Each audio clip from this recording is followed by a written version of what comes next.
enlighten, empower.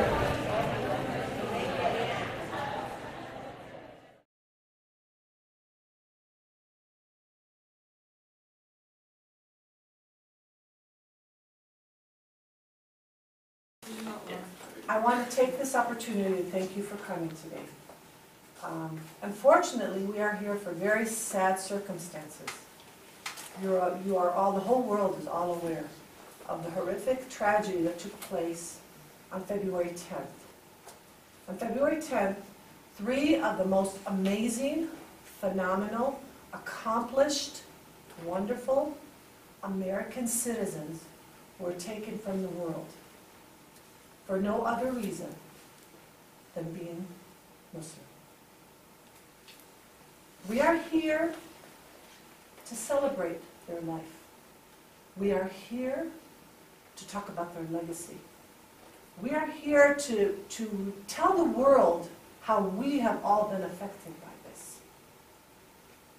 So, Dia, Yusuf, and Razan, and you all did an amazing job with the collage behind us. That is just a small part of their life that we wanted to honor, and we wanted the world to see who they were. We are here to celebrate them. And I want to hear about what you have to say, how this personally touched you. Let's start out with our tribute to them. This is our red-hearted tribute to them, right? Yes. They are our 3 red-hearted winners forever. Who wants to start? Andrew. So, what's happened is they lived life not just for themselves. They've helped many people, not themselves. They've gone to help refugees, and Yusur and Dia, they were both becoming dentists, and they helped many people, not just themselves. Yeah, they gave. There's a picture right there with Dia holding a little boy in a refugee camp, right? Or in a hospital. And you have Yusur helping a little girl. How inspiring is that? How amazing is that, right? Why else are they our red-hearted winners today? They make me want to strive for better, knowing all that they've done and how everybody's going to remember them. They want me to strive better as a human and to just give back to the world. Like, I want to become better like them. That's right. You will be. You will be. First off, I'd like to offer my condolences to the family. May Allah give you the patience to get through this horrible time, and may Allah grant them the highest levels of Jannah.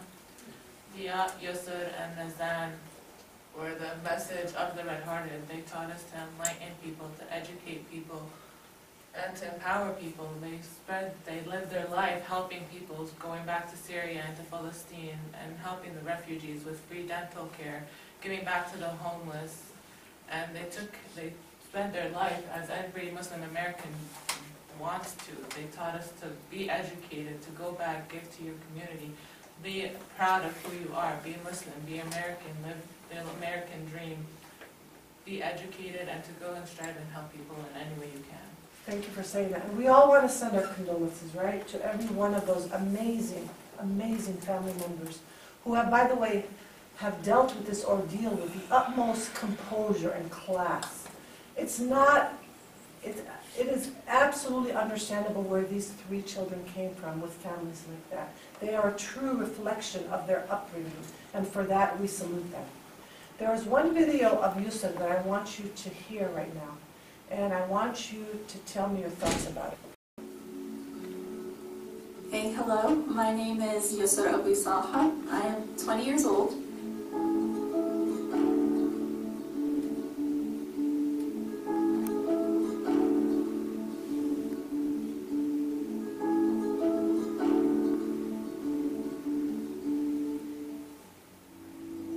Growing up in America has been such a blessing, and although in some ways I do stand out, such as the hijab I wear on my head, the head covering, there's still so many ways that I feel so embedded in the fabric that is our culture, and that's the beautiful thing here, is that it doesn't matter where you come from. There's so many different people from so many different places and of different backgrounds and religions.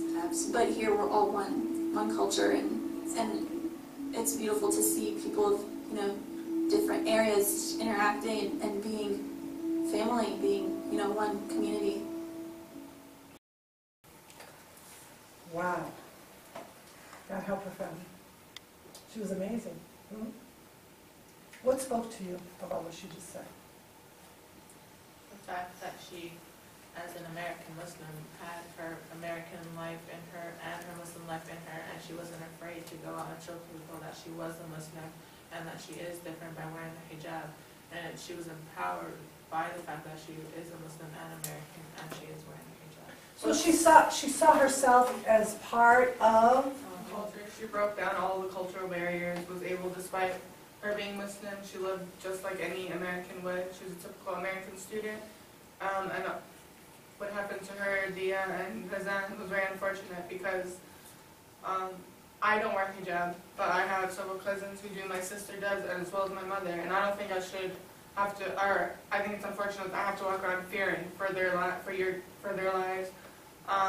So I just think she's really an inspiration, not only for me, but for all the females out there, as well as the males. They can look up to Dia, and they're just truly an inspiration for all of us.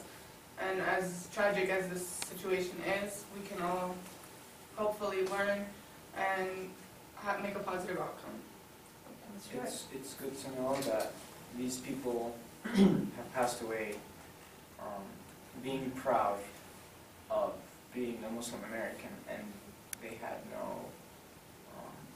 no fear of saying that, as you know, as she displayed in that video. So it's just good to know that they were proud of who they are when they passed away. Is it frustrating because they were American, they were Muslim, so where did they go wrong? What happened? It's just Who's the culprit here? What's the culprit? The media and the way they portray them, Islam to be. Well, who's the media perpetuates it, but what is the actual crime? It's a crime of what? hate. Crime of hate. What does that mean? It's just, even though these three amazing people were Americans, Yusuf just talked about how she was blessed to be raised in America. Just because she wears a hijab and she may look different on the outside, it's just Islamophobia rooted in its finest. Because they didn't do anything wrong. They were peaceful people, they were happy, they helped, Yusuf and Dia were in love. Yeah, did you notice the picture, their newlywed picture? I think that should just be an icon for married youth right there. Yes, they did, absolutely. I think that it's really tragic listening to what she's saying, because she did preach love, and she, was very proud of being an American. And if you, turn on the flip side of that, you would notice how the media is trying to portray that Muslims aren't Americans, and a lot of, Fox News is trying to separate Muslims and Americans and not allowing people to accept us as Americans, and it's producing people like Craig who, believe in Islamophobia. And hate in its worst form, right? And Yusuf also said in the video that everyone's the same, we're all living in this world, we're all alike, and we're all just one, big family. And We are one big family, right? We are one big family. That's what makes America special, right? Are we going to allow the culprit to get away with this? This is going to make us even more proud to be part of America, because we're going to live their legacy, right? What do you think? Fine.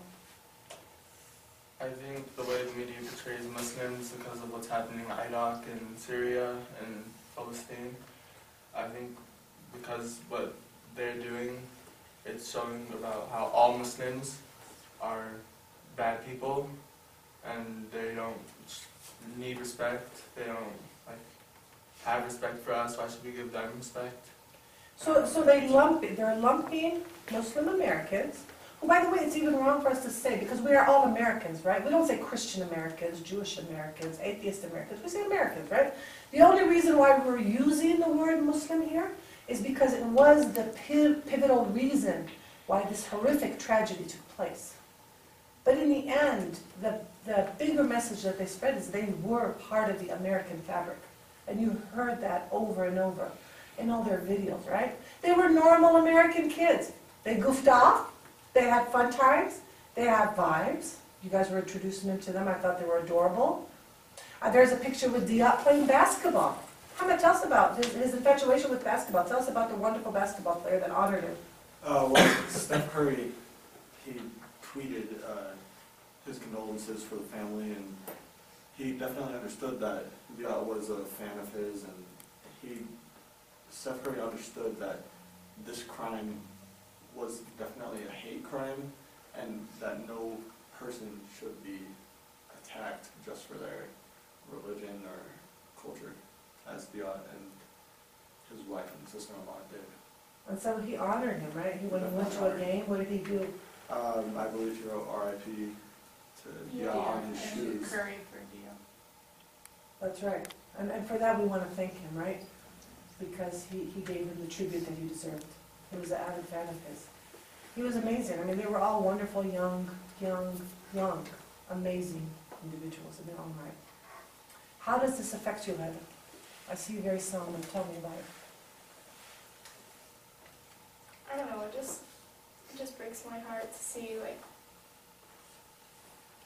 I can't even, like, describe it, honestly.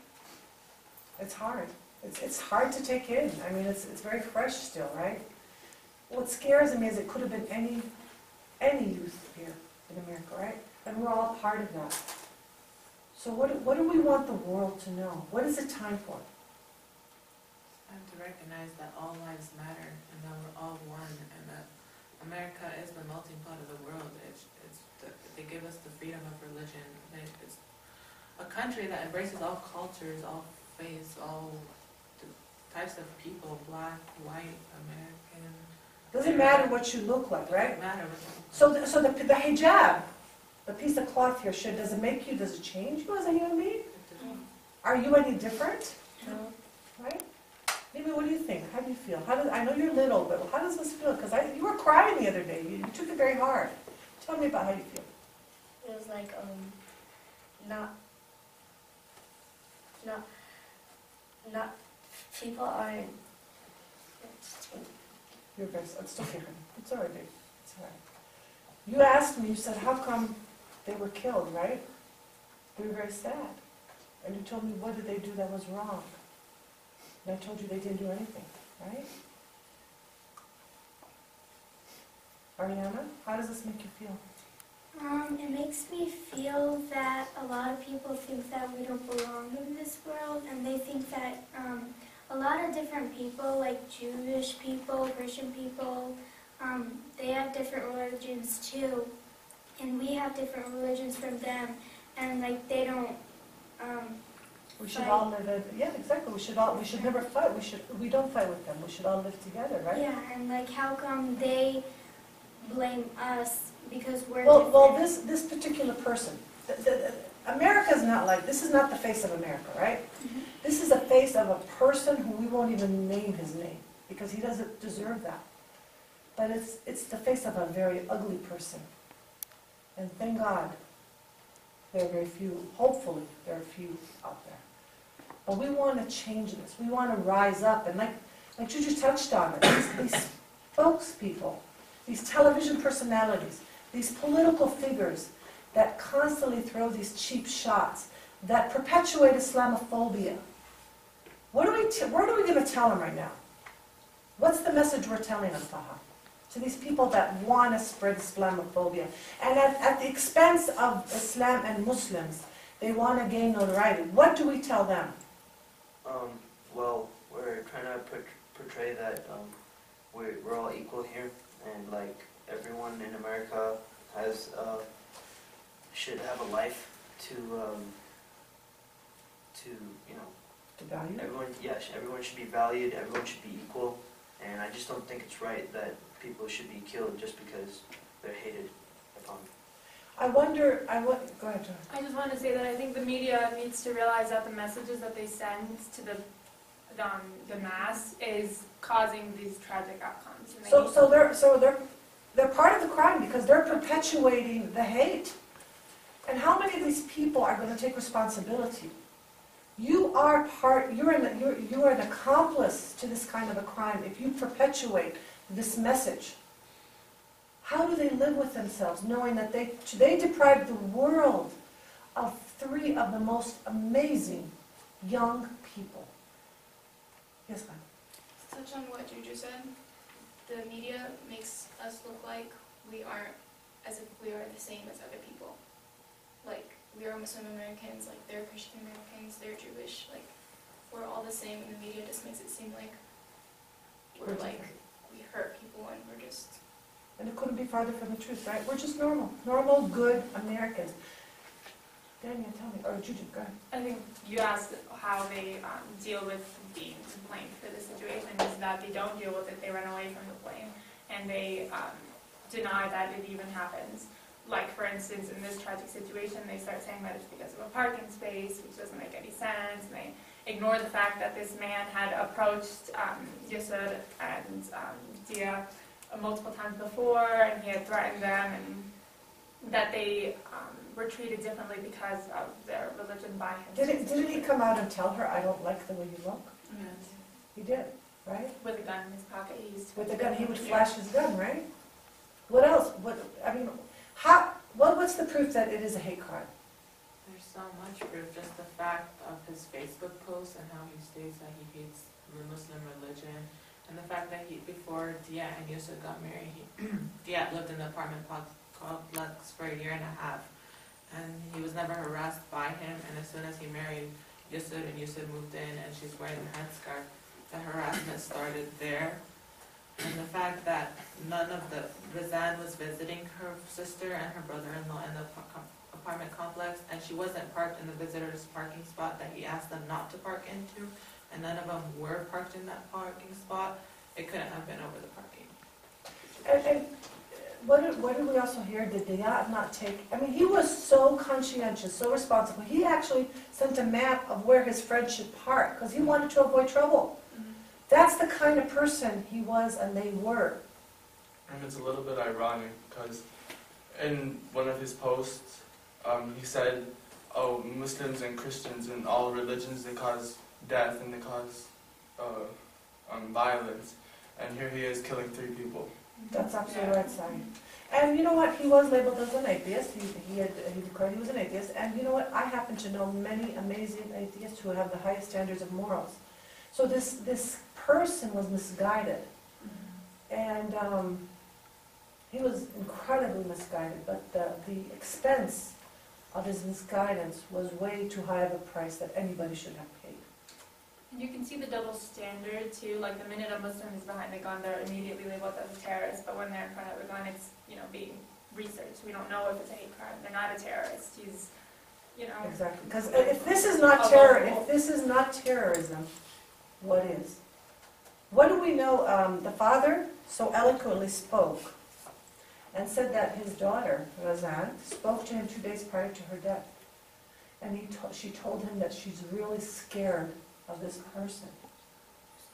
In fact, he had a knot in his stomach because it was gut-wrenching, surreal to know that 2 days later she would be his victim.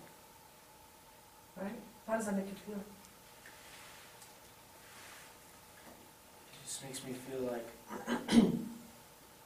excuse me, it just makes me feel like that they shouldn't, excuse me, that they shouldn't have to pay the price of him simply, not liking Muslims, just because,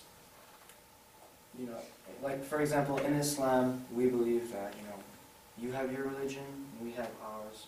So first of all, I don't know why he says that Muslims hate other religions, Muslims like to cause terror, when we actually respect, other religions. So him to be killing people because he hates a religion or because he hates what we believe in is just ironic. Because he's doing what people say are doing. And That's right. he says what? He's doing what he's accusing other people of doing. This man just deprived the world. It's not even just the United States. He deprived the world.